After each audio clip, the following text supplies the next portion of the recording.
আসসালামু আলাইকুম সবাইকে।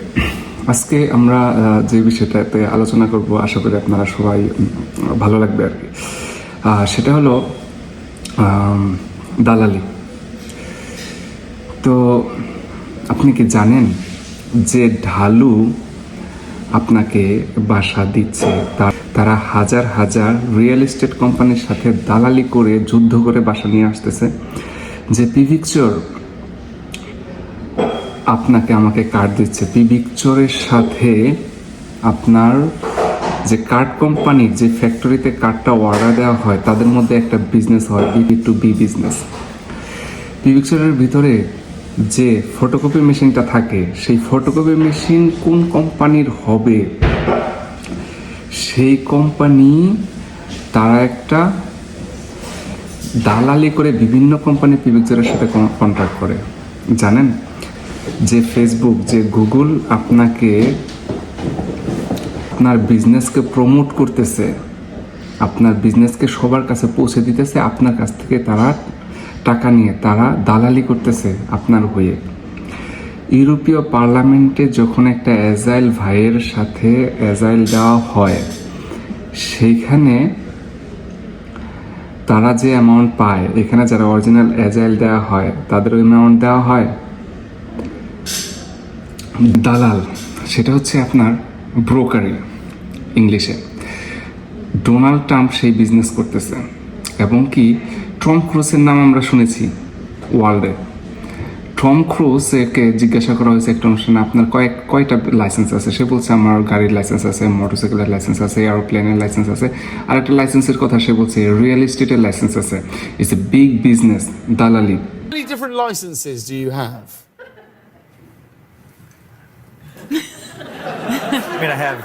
I've airplanes, commercial license, jets, a bunch of different airplanes, motorcycles, parachutes, boats. I have my real estate license.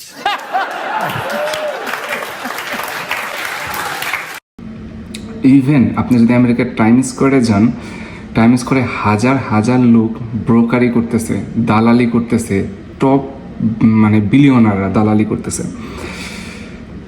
এমন বলা হয়, আপনি যদি স্টিভ হার্ভির একটা ভিডিও দেখেন, সেখানে সে বলেছে যে নিউ ইয়র্কে থেকে ক্যালিফোর্নিয়ার টাইমের ডিফারেন্স 3 ঘন্টা। এই 3 ঘন্টার মধ্যে টাইম স্কোয়ারের যারা ব্রোকারি করে তারা ক্যালিফোর্নিয়ার লোকদের ভাগ্য নির্ধারণ করে নিউ ইয়র্কে বসে ব্রোকারি করে দালালি। লন্ডনে যারা আমাদের এনেছেন আর কি, তারা দালালি করতেছেন। খুদ লন্ডন নিজে স্টুডেন্ট ভিসায় হাজার হাজার লোক এনে এর উপর বিভিন্ন দেশে আমরা চলে আসতেছি। লন্ডনে যারা আনতেছে তারা তো দালালি করতেছে, লন্ডন সরকার এখানে দালালি করতেছে, বিজনেস করতেছে, লোক এনে ইউরোপের বিভিন্ন দেশে সেটেল করে দিতেছে। ইটস এ দালালি, একটা দেশ দালালি করতেছে। আমি সেই দালালের কথা বলতেছি না যারা ইতালিতে আপনার টাকা পয়সা অর্ধেক মেরে দিয়ে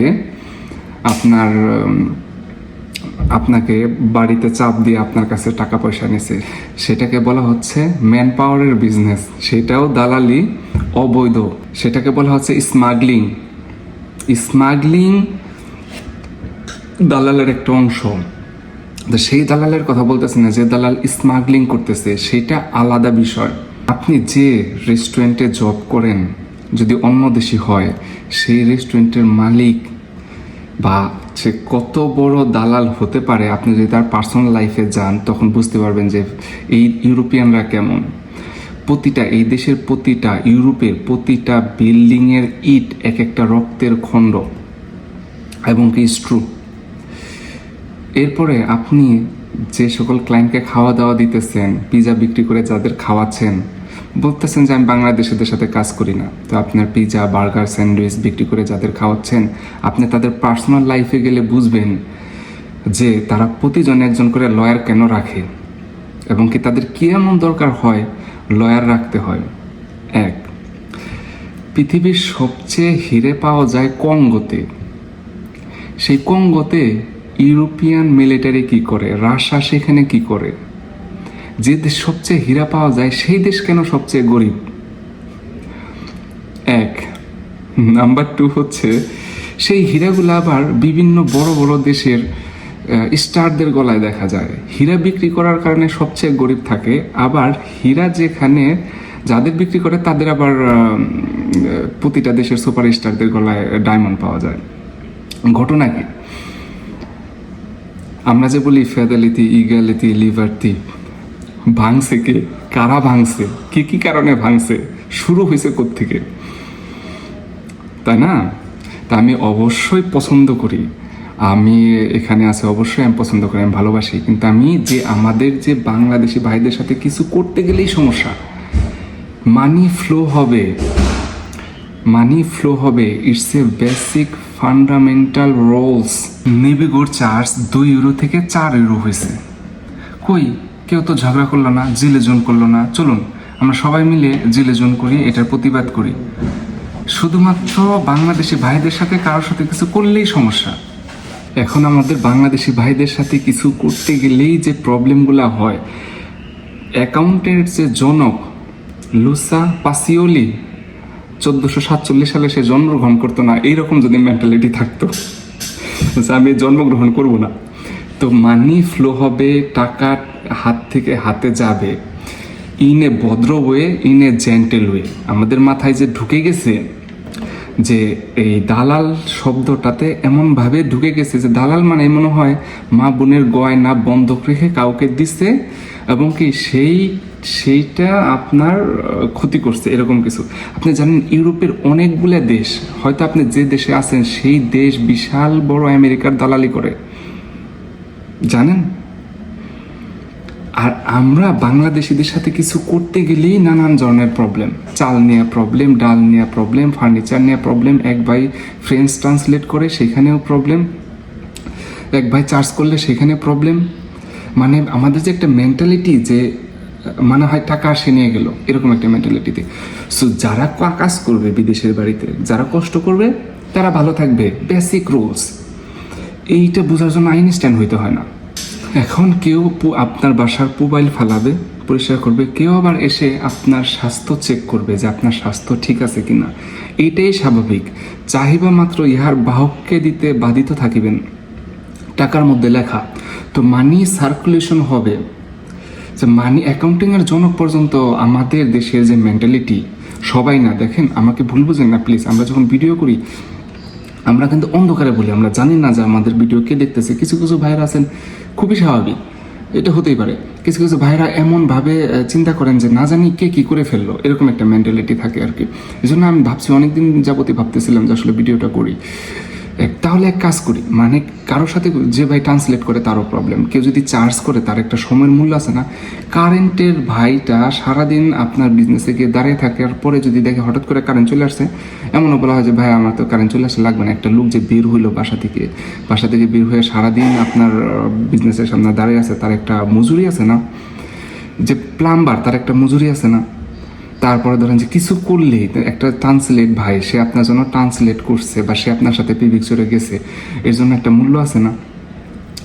এনিওয়ে, আমি কারো পক্ষ নিয়ে বলতেছি না, আমি ইন জেনারেল সবার সাথেই বলতেছি। তো অনেকেই আপনার জিনিসগুলো বুঝেন, অনেকের কাছে আবার কঠিন, অনেকে দেখা যায় যে খুবই স্বাভাবিক। এখন রাত 3টা পর্যন্ত সমোচা কিছু কিছু ভাই আছেন, এই হাবিব ভাই টাইপের, সবাই অন্যরা মাফ করবেন প্লিজ, রাত 3টা পর্যন্ত দেখে যে সমোচার 3 ভাঁজ কীভাবে দিতে হয়। আর পরের দিন সকালে উঠে আমাদের নবীজি আসছে 570-570-এর 1000 বছর আগে আপনার পিথাগোরাস বলি আমরা, পাইথাগোরাস আর কি এই দেশের ভাষায় বললে, পাইথাগোরাস আপনার খ্রিস্টপূর্ব 570 বছর আগে সে ত্রিভুজের 3 কোণের সমষ্টি 180 ডিগ্রি, সেইটার ভুল ধরে বসে রাতে কম্বলের নিচে শুয়ে শুয়ে দেখে যে কিভাবে সমোচার 3 ভাঁজ দিতে হয়। সকালে উঠে পাইথাগোরাসের ভুল ধরে ফেলায় যে পাইথাগোরাস সাহেব কাজটা ঠিক করে নাই, তার ত্রিভুজের 3 কোণের সমষ্টি 180 ডিগ্রি এটা তার আবিষ্কার করা ঠিক হয় নাই, ভুল করছেন সে। তো তাহলে আমরা কাজ করি, যে সকল ভাইরা বাংলাদেশে ভাইদের সাথে যাই করতেছেন, কোনো ফর্ম পূরণ, কোনো কাফ RSR বা যে কোনো কাজ করতেছেন, সকল কাজ বন্ধ করে দিয়ে এক কাজ করি, যে ভাইটার ধরেন যেই ধরনের প্রশ্ন করে তার জবে গিয়ে একটা জব খুঁজি, যে তার জবের ওখানে গিয়ে একটা জব খুঁজবো, সে যে জব করে, অথবা তার বিজনেসের সামনে গিয়ে আর একটা বিজনেস দিই। তো তখন বোঝা যাবে যে মাথার যে ঘাম সেটা কি টর্নেডো স্পিডে ঘুরবে না হারিকেন স্পিডে ঘুরবে, এটা কি ক্লকওয়াইজ ঘুরবে না এন্টি ক্লকওয়াইজ ঘুরবে। তো অন্য সকল ভাইরা আমাদের ক্ষমা করবেন, আসলে দেখা যায় যে নানান ধরনের প্রবলেমই তো আসে। তো আমরা কিন্তু আসলেও জানি না, যেটা বললাম যে আমাদের ভিডিও কে দেখতেছেন, অনেক ভাই হয়তো মনে করে যে এটা খুবই স্বাভাবিক, অনেক ভাই হয়তো এখনো ক্লিয়ার না যে আসলে পৃথিবী ঘুরে কিনবো কোনভাবে। তো ধন্যবাদ, ভালো থাকবেন, আসসালামু আলাইকুম।